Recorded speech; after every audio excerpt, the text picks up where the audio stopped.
السلام عليكم ورحمة الله تعالى وبركاته داويال وبنود ميديا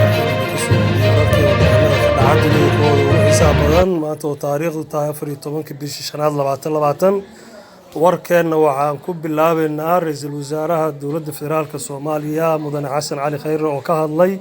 warbixin ay soo saartay bangiga adduunka kaasoo ku aadan khasaarooyinka fatahaadii ka dhashay sanadii la soo dhaafay 2019 Mr. Xasan Cali Khayre ra'iisul wasaaraha dalka waxa uu yiri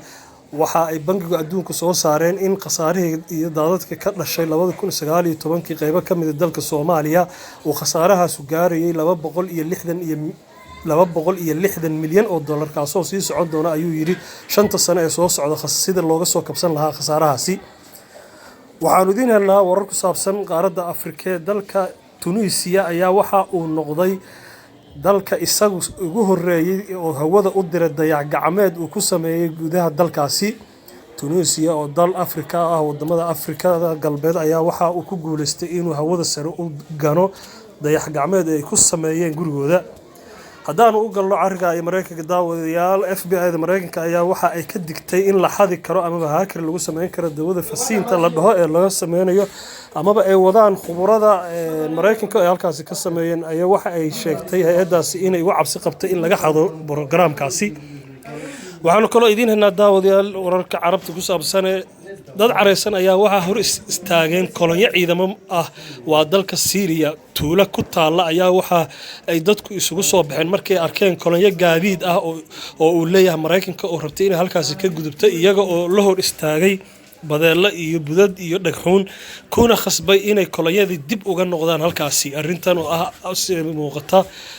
dhif iyo naadir ka dhacda dunida ayaa waxa ay muujinaysaa sida ay dadku Syriyaanka u soo nacayaan wadamada reer galbeedka khaasatan dalka Mareykanka oo ah midka awood ugu weyn ee faragelineed ku haya halkaas oo mucaaradkana taageeraya ayaa waxa ay muujinaysaa arintani in laga soo nacayo dalkaasi haddaan idin galno dhankaasi iyo Yurub dalka Faransiiska waxa dib loo furay xeebta lagu dalxiisto ama lagu damaashaado ay ku taala magaalada Lyon iyadoo ay halkaas wali ka sii jiro amaba uu ka sii socdo cudurka COVID-19 faafidiisi ayay dowladda Faransiiska waxa ay khafiifisay cadaadiska ay ku hayso halkaasi haddaan u gudubno daawadayaal dhankaasi Latin America dalka Argentina caasimadiisa ayaa waxa dib loo furay dhammaan dukaamadii laga ganacsanayay kuwa sida supermarketada makhaayadaha cuntooyinka iyo restaurantinadii cabitaanada lagu cabeeyay dhamaantood ayay dib u furtay caasimada